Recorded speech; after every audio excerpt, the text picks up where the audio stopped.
Bonjour à tous et bienvenue dans cette nouvelle vidéo. Moi c'est Jocelyn Le Gouen, praticien en hypnose et coach en PNL. Aujourd'hui je vais répondre à une question d'une internaute qui est mère adoptive. Donc là ça concerne l'adoption aujourd'hui. Quand on a des difficultés avec le profil adopté docile et adopté rebelle. Parce qu'on est dans ce type de cas.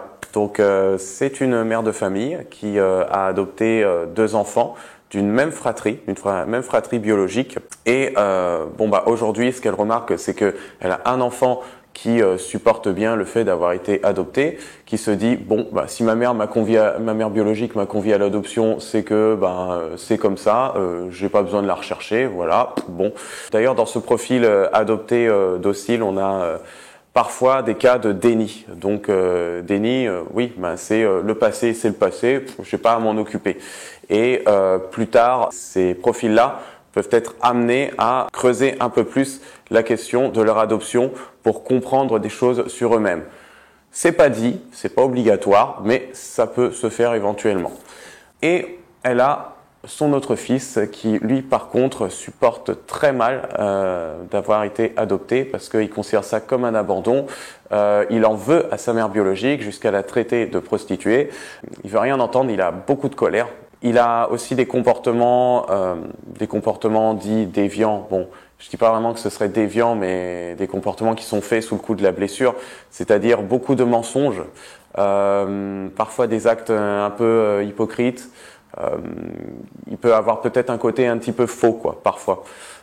Et au-delà de ça, quand même, à côté, c'est quelqu'un qui est doué de parole, qui est doué dans les langues, qui est sociable, qui a de l'humour. Donc, dans les adoptés rebelles, on a ce contraste-là. On a ces deux facettes. C'est des personnalités très contrastées. Là, ce que me demande notre internaute aujourd'hui, c'est comment faire pour apaiser son fils qui, lui, est encore bousculé émotionnellement par l'adoption. Alors, il n'y a pas grand-chose à faire.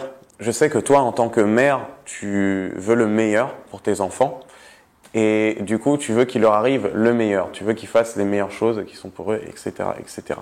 Or, tu sais très bien que ce ne sera pas toujours possible quand tes enfants ne sont plus avec toi et ils peuvent faire ce qu'ils veulent derrière ton dos. Et ce qu'ils font derrière ton dos, c'est leur expérience de vie. Donc, en tant qu'individu. Ton fils, je vais parler seulement du fils qui a la personnalité rebelle.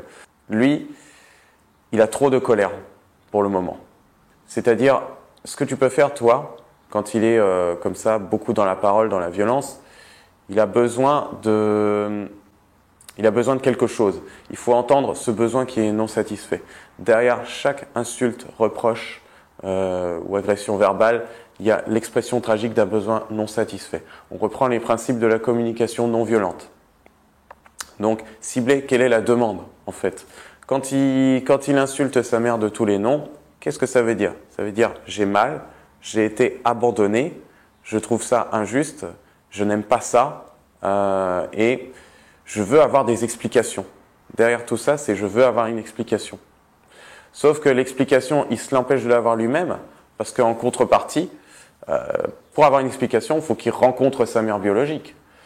Or, il est tellement en colère contre elle que il va lui faire la gueule. Il va lui montrer qu'il a mal. Donc du coup, il va rester à distance et il va la traiter de tous les noms et ne pas écouter ses explications si un jour il doit la revoir.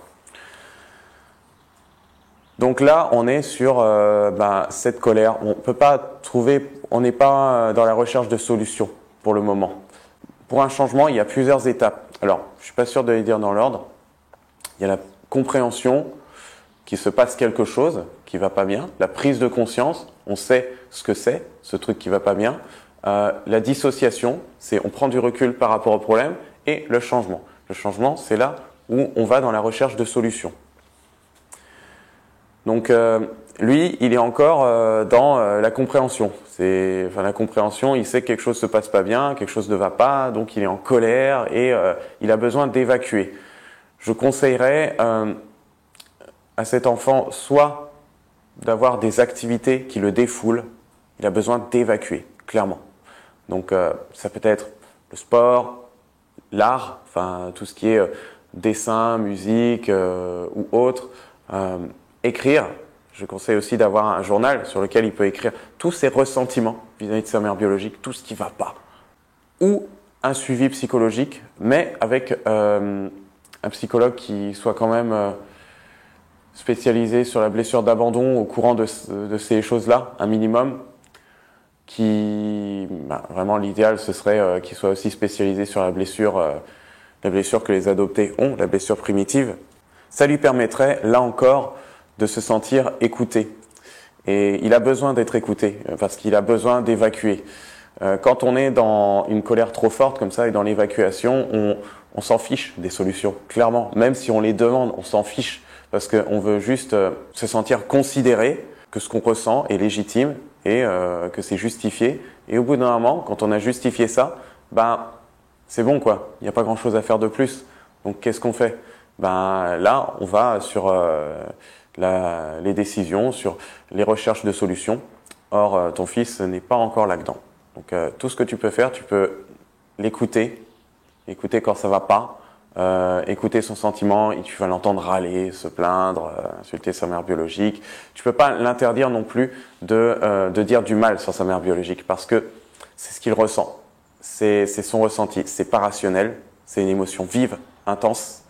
Je sais qu'on est tenté de dire mais ne dis pas ça, c'est pas vrai, elle t'a pas abandonné, elle t'a convié à l'adoption parce qu'elle ne pouvait pas faire autrement. Oui, mais il veut pas écouter ça, il est en plein dans l'émotion. Puis je pense que tu as déjà dû lui dire assez, et tu vois que ça change pas grand chose.